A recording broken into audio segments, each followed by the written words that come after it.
We've talked a lot about value and the valuation that I think several people now kind of agree on is that for a $20 an hour worker, you could probably justify paying for 1 year's labor. You probably justify paying about 400,000. Now that would be all in. You'd be basically just swapping money. So you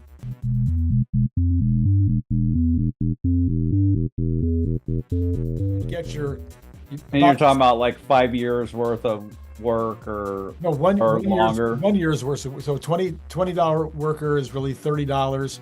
Multiply that times 2,000 hours. Now you've got 80 something thousand, I think it is, but it's 4 shifts, so that's 320,000. And I forget how we came up to 400, but it might be you don't need as much management, blah, blah, blah. But anyway, make it 320, make it 400, but somewhere Mhm. around 20 to $25 an hour, you're going to be at 400,000 if you use it for 4 shifts. So I've always said the very first manufacturers that would be in line would be for somebody that had needed 4 shifts. But then I want to say it was Brian. Yeah, that would be easy because there's two of them. Anyway, somebody came back and said, no, the high person, the manufacturer or business owner that would be paying willing to pay the most is the one who's going to get the value for the highest pay. Mhm. So maybe if roofers get $100 an hour or electricians, maybe even more than that, and you get 4 shifts out of that, now you'd be talking about 1,200,000 or 1,000,000, something well over $1 million Yeah. for 1 year's equivalent wages.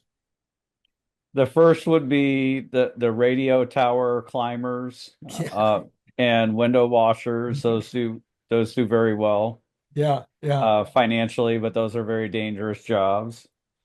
So you could probably command a lot there. You mentioned welding, so Right. deep sea welding, Deep especially. sea welding. There you go. I don't know if they're going to be totally watertight or anything like that, but Well, you put them in the same suit. They wear the same getup as.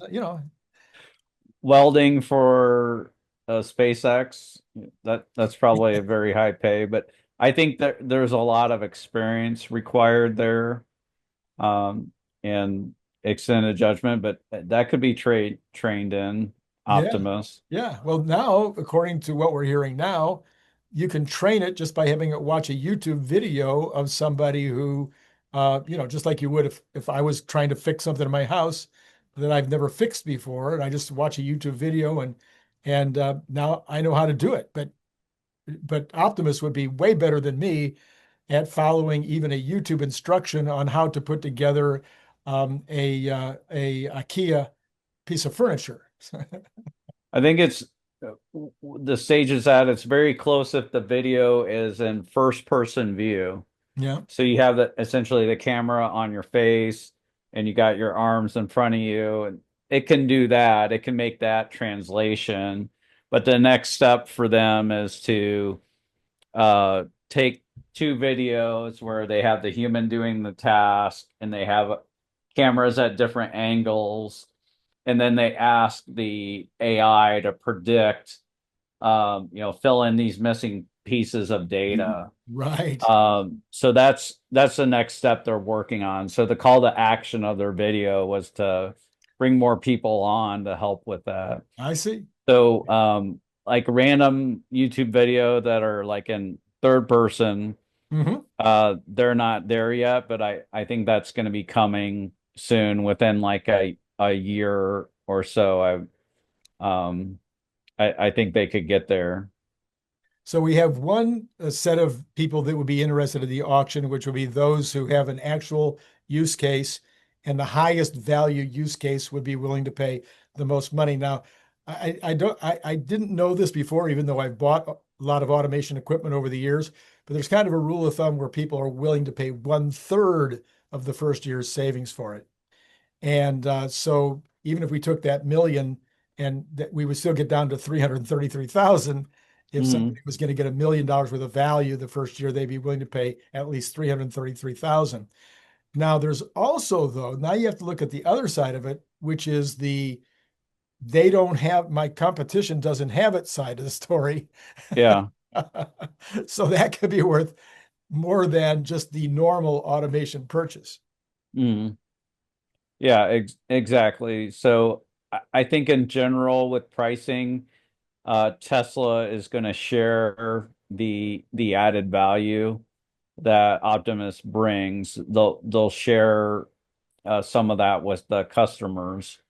Um, one benefit of Optimus though is reliability. Yeah. You don't need to worry about it getting in a fight with its girlfriend or showing up hungover or late or sick, whatever. Yes. So you have the consistency advantage there. Not going to be out in the warehouse grabbing a smoke of something legal or illegal. Yeah. And we also got better clarity on why it's in a humanoid form factor. Okay. So we I have all thought it these was, humans that can train it. yeah. So we don't have like spiders that are gonna train it on roofing or spider or giraffes that are, working in a factory. It's humans Right. that are gonna show it how to do the tasks that we would have a human doing it. Sure. So the one of the key reasons why it's in the humanoid form factor is for training purposes to make it translate. Yeah, it totally makes sense. And the same and roughly the same height and weight as an average human. So all of those components still make sense in whatever position that it's going to be placed.